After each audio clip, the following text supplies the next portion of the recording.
Welcome to Season 3 of V Love Hub, a podcast about life after 40, or what to expect when you can no longer expect. I'm Ann Katari. And I'm Liz Ilgenfritz.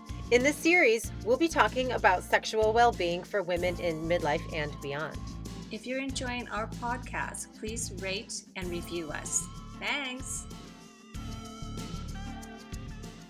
V Love Hub. Welcome to Season 3. First of all, I would like to introduce my new co-host.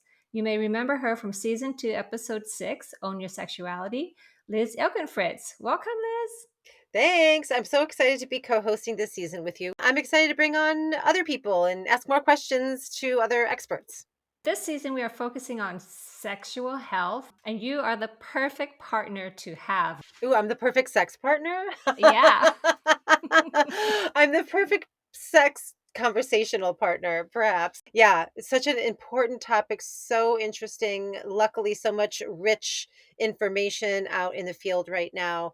And I'm going to be bringing in some of the women that I have had the pleasure to learn from in my own sex educator training. Just really looking forward to bringing in like a more expanded conversation on women's sexual well-being. Yeah, this is going to be exciting. I mean, I have high expectation that you will lead the conversation on the subject, and I'll just be listening and taking notes. Well, we all have a lot of curiosity about that. And, I think this curiosity is going to bring an interesting conversation to the table. We all know that shifting hormones affect our sexual well being, either from not having desire for sex or it being too painful. Yeah, a lot. And energy and moods and brain fog and sleep. So many things. And we have a lot of choices. Luckily now, we're starting to see a lot of choices. There's a lot of misinformation still out there. One of the things that I really love, and I'm sure we're going to get into in this episode, this season, is that we have the ability to make our own choices. For some women, HRT is really great, and for some women, it's not. And there are alternatives. And I really want to do our part in bringing that information out to the world.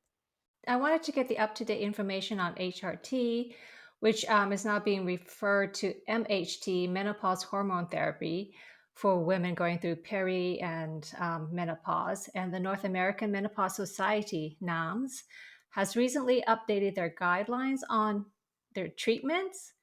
So, who better to have on the hub than Monica Molenaar, co founder of Alloy, a telehealth company that provides a network of menopause trained doctors, FDA approved solutions, and a community for women over 40 suffering from menopause symptoms.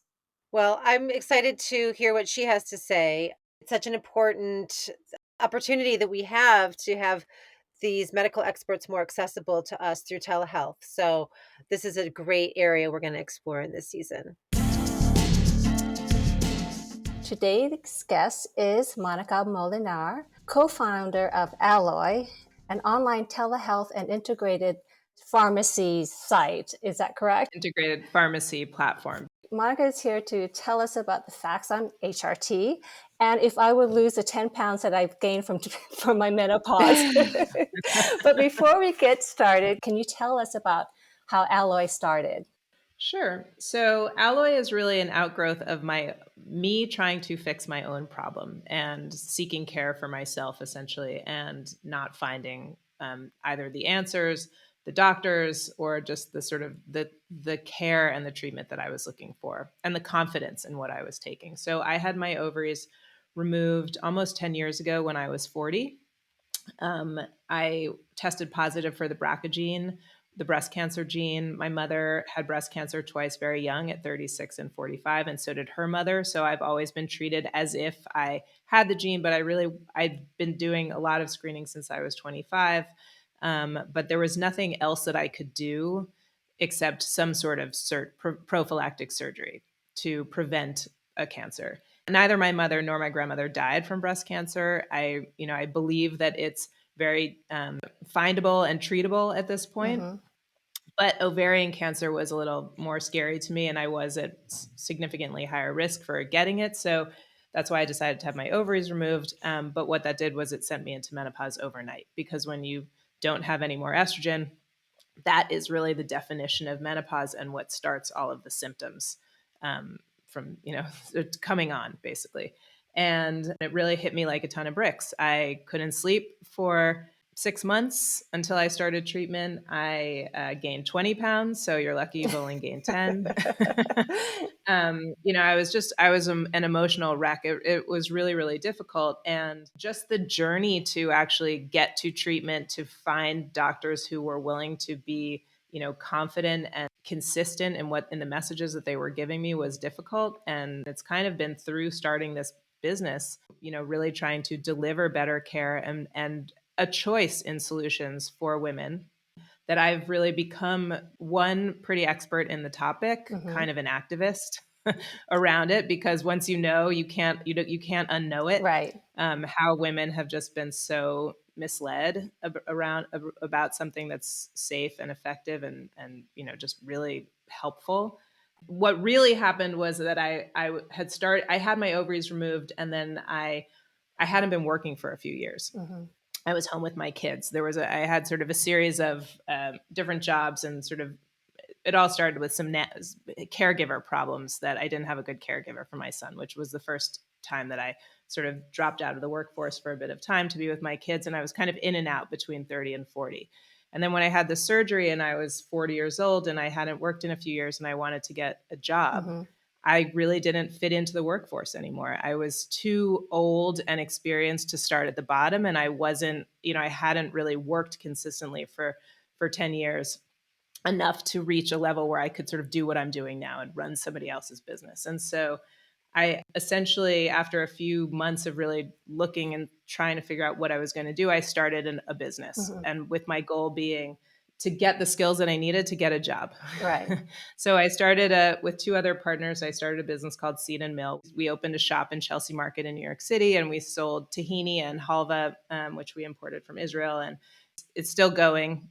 Was a great little business and really gave me a lot of the skills that I needed to then sort of move on to my next thing. And it just so happened that I met randomly Ann Fullenwider, who became my business partner at the time. She was the editor in chief of Mary Claire magazine, and she and I met randomly on a family vacation. We both had new puppies, and Mhm. so, like all mothers, we were out. We were the only ones outside at 6:30 in the morning, walking the dogs Right. before Right. everybody else was awake. And like women do, we started talking about, what are you going to do with the rest of your life? And we started talking about, all the things that were going on in our lives, and our health issues, or things with our kids, and just we really went everywhere.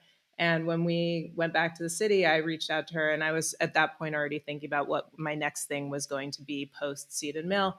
And I reached out to her and I said, I think we need to fix menopause, because I've been dealing with this for 5 years. Nobody knows what to expect. Right. And, we need to, at the very least, get the right information out to women so that they, can start to feel better. And we started working on it. We really weren't that serious about it. And then we very fortuitously met somebody who wanted to kind of get into this segment and explore the menopause business, had a venture capitalist who had an incubator, Mhm. and they gave us money to sort of figure it out. And so And that's how you that started was Alloy. that's how we started. Yeah. I am, I guess, would I be a client of Alloy? I do use your We would services. call you a A member. member, Yeah. okay. Member. So yeah, and the reason I chose Alloy is because I moved and I needed to see a new doctor, and again, in the past I didn't have a doctor that told me that I was actually in perimenopause, even though I was having night Mhm. sweats, and they were saying that Yeah. must be an infection, but I'm getting it every month. Are you kidding? Yeah, there's like What? maybe you're coming Oh out. my I'm God. just like, but I'm getting it every Amazing. month.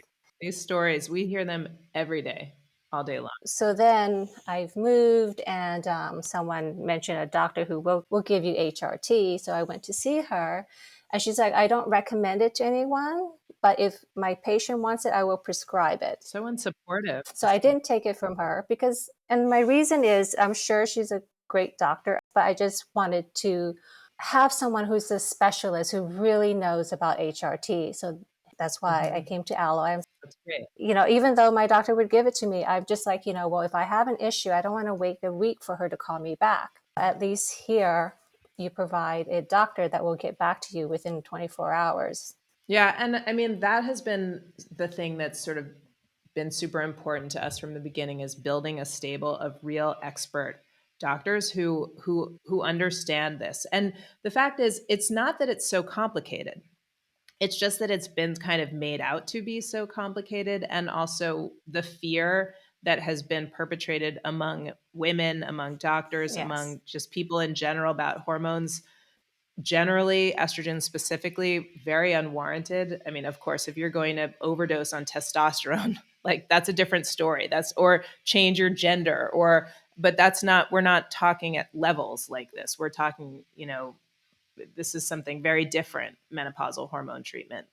And and so a lot of the other things really just don't apply. And when doctors say, I don't believe in this, Hmm. or it's not a belief system, it's not a religion, Right. this is, we're talking facts and science. And we have really always made it our mission to lean into the expertise, to amplify the facts, to follow the studies, to and to give women access to something that is out there and available, and should be made more available, less expensively, to all women. Hmm. Because you know it right now, it's kind of like you have to find a doctor who's knows or is willing. Yeah. You have to be lucky enough to live near to a doctor like that.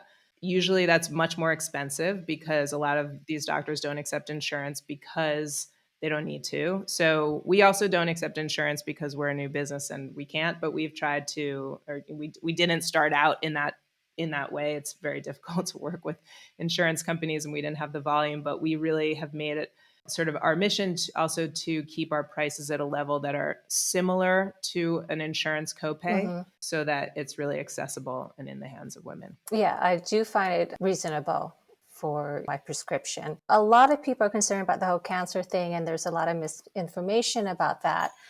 Mhm. I don't know why women are. I guess maybe the doctors scare them, other women scare us. So don't take this, don't do that.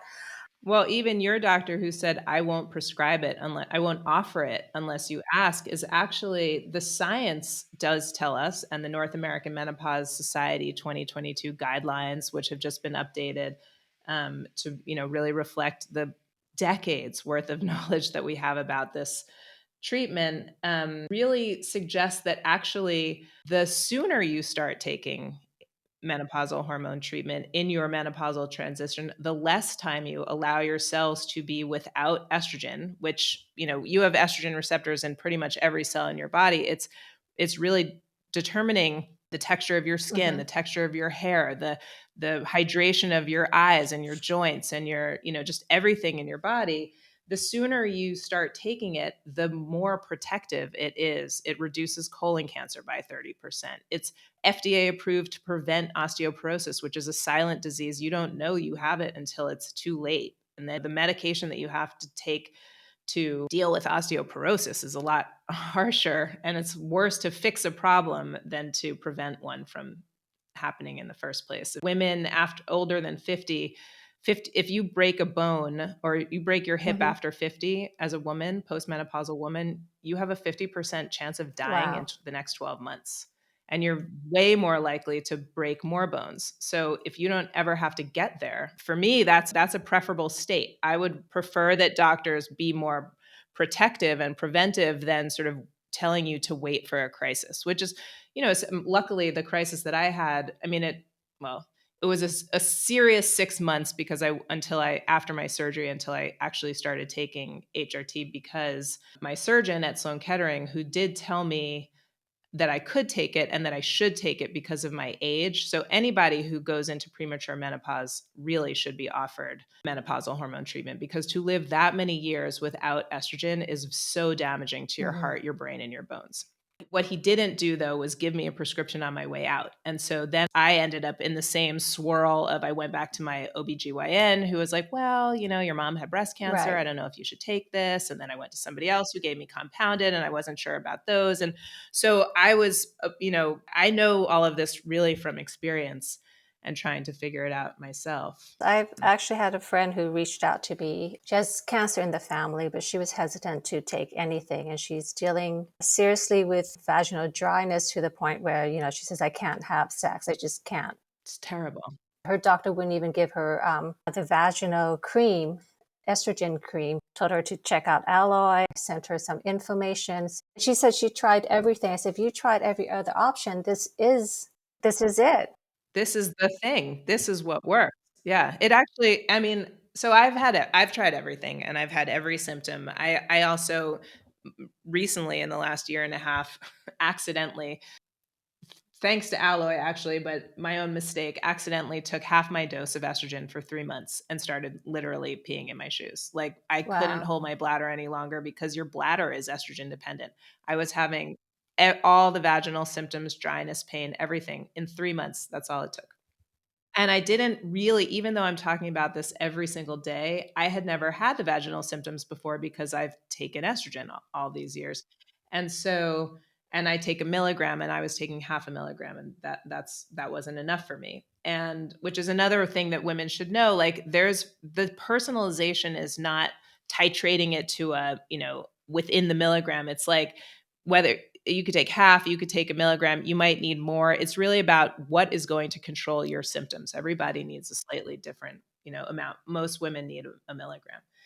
And I find I got a prescription for vaginal estrogen within like 3 days. The pain and the dryness and everything went away. I never peed in my pants again.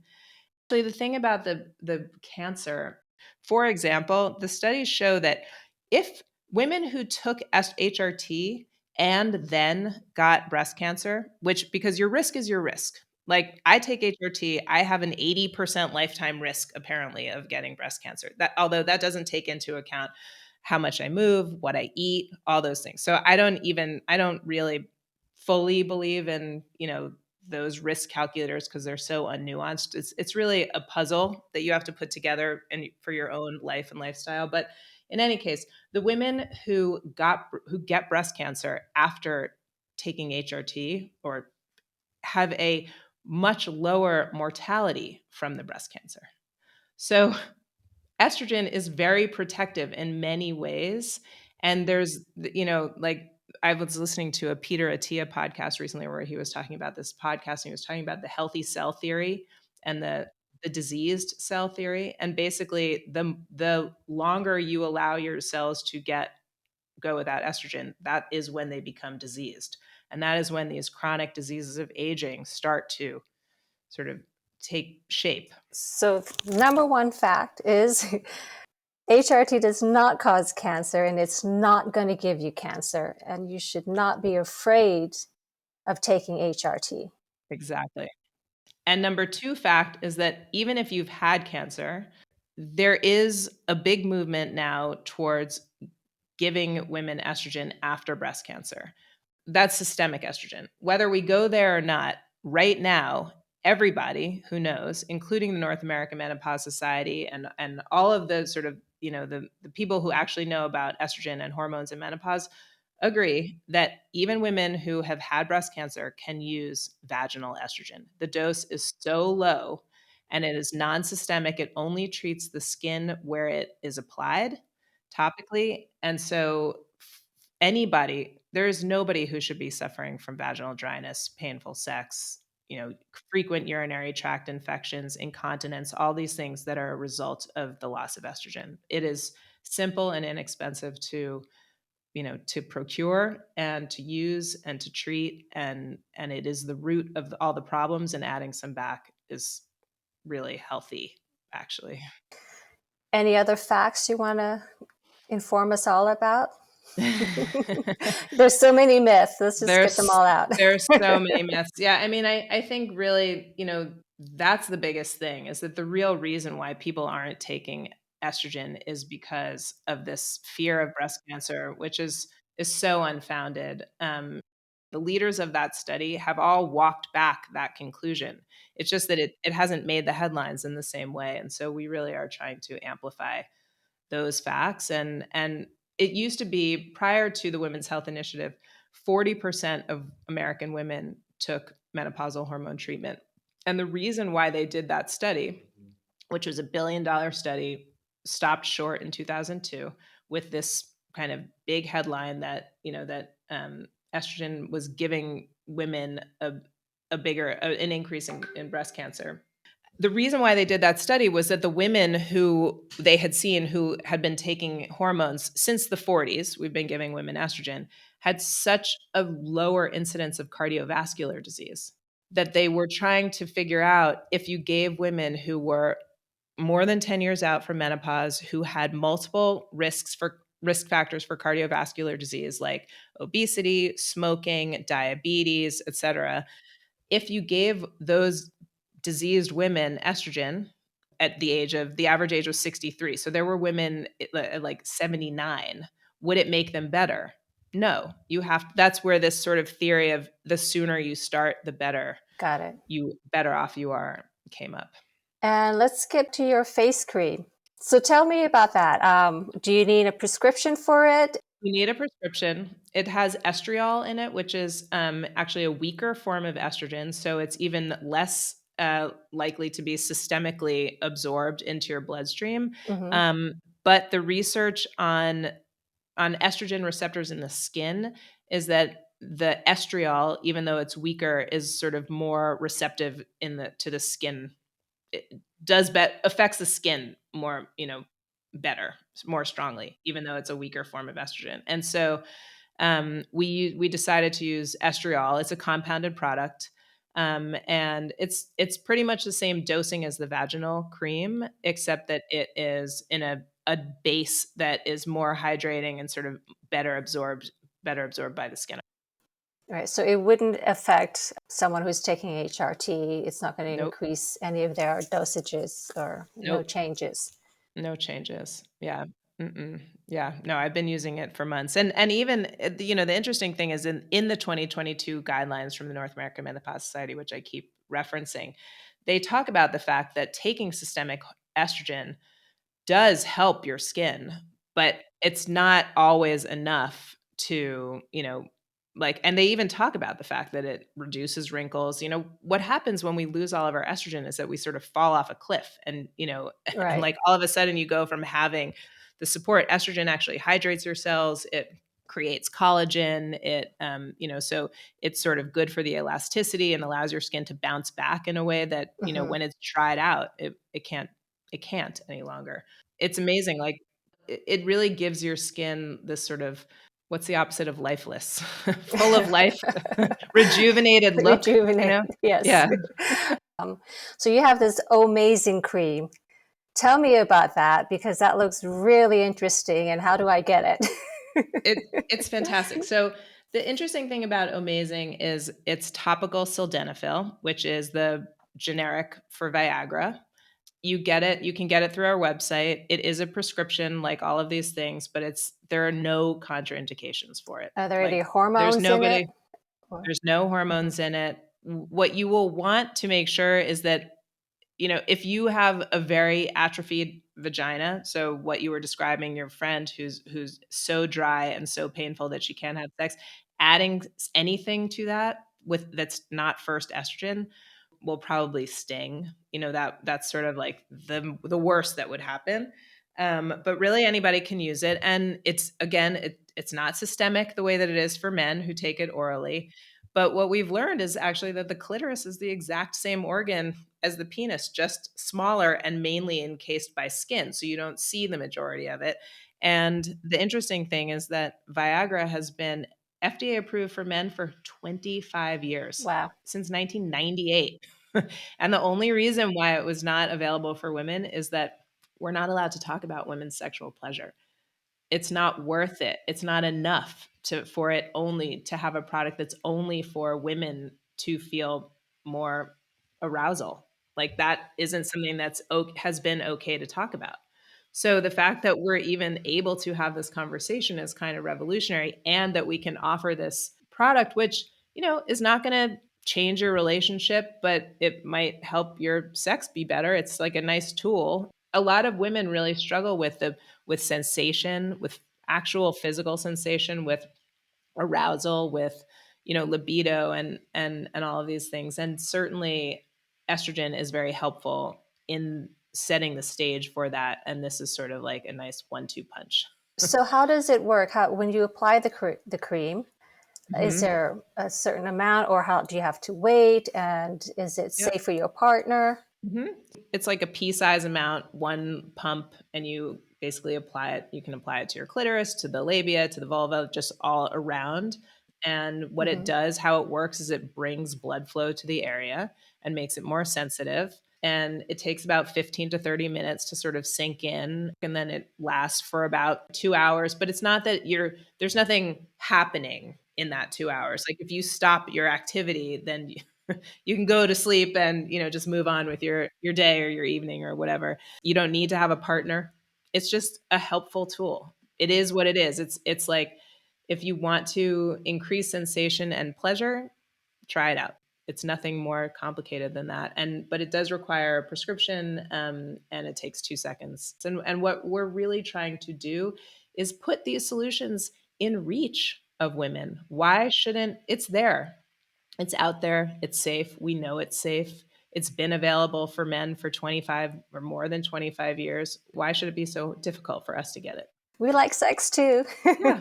Yeah. And I mean, especially like what is the receptacle for the Viagra induced penis? You can't have an atrophied vagina receiving that. So, better for everybody to sort of be healthy and feel better. And it's a win win all around. Yeah. I wanted to actually, we should have talked about it earlier, that testosterone. Testosterone is a really interesting thing.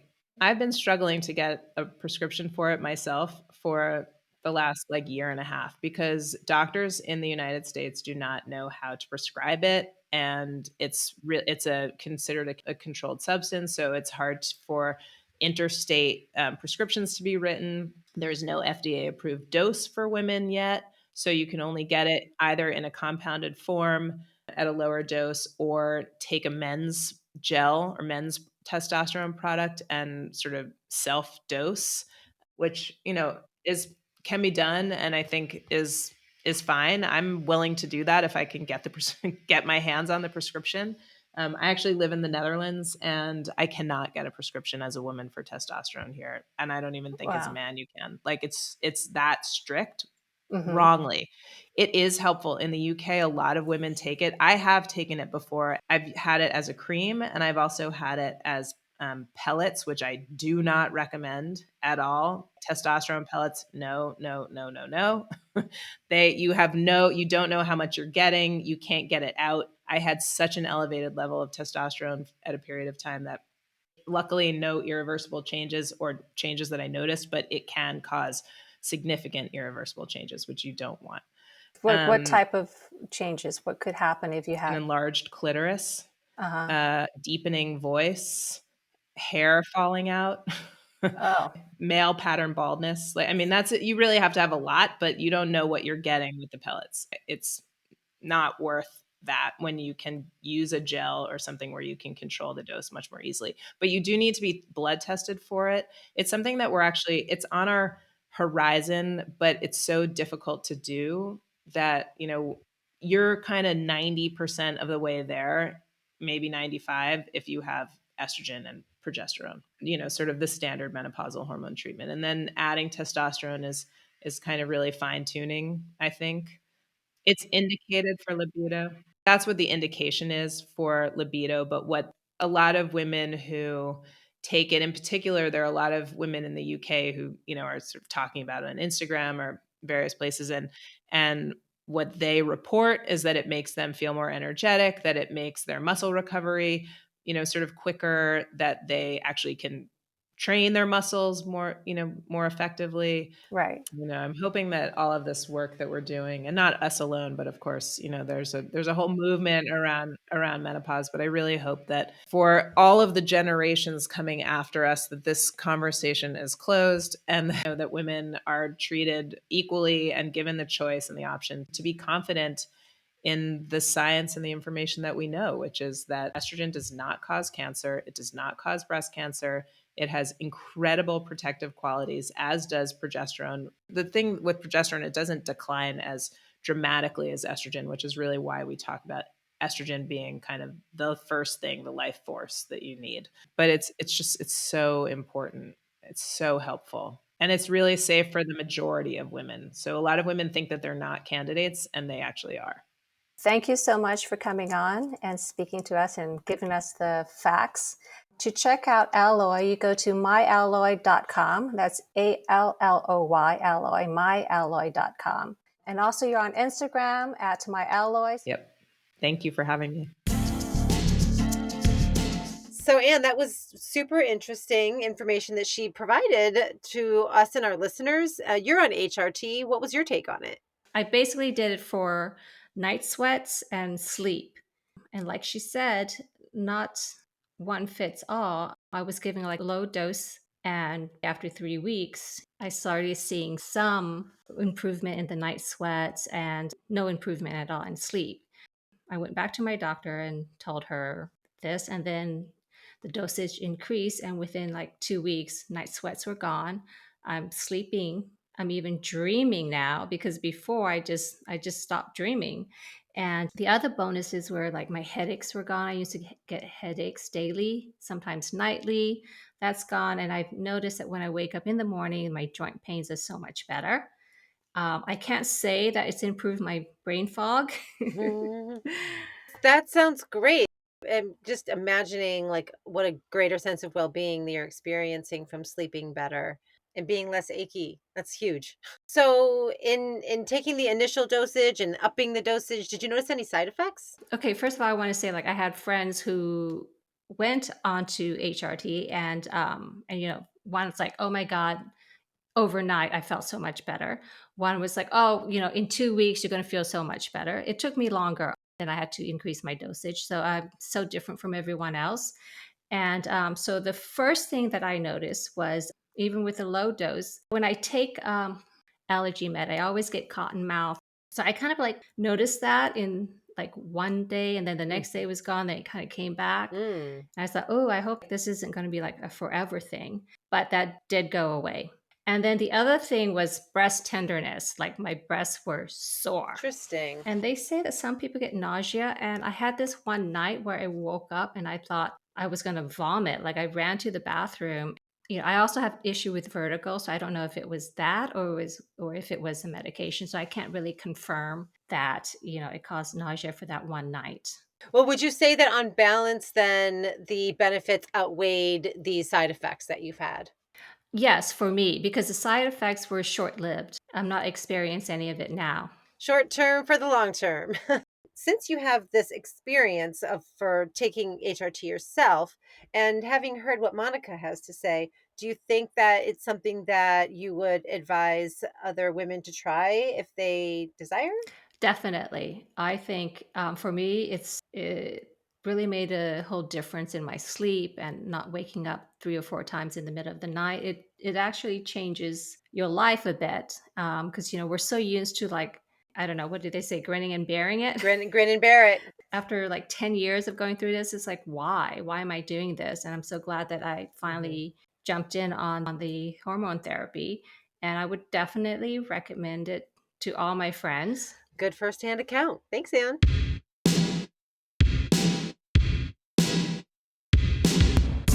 VLove Hub is produced by Ann Katari and Liz Ilkenfritz. Follow us on Instagram and Facebook at VLove Hub. That's VLUVHUB.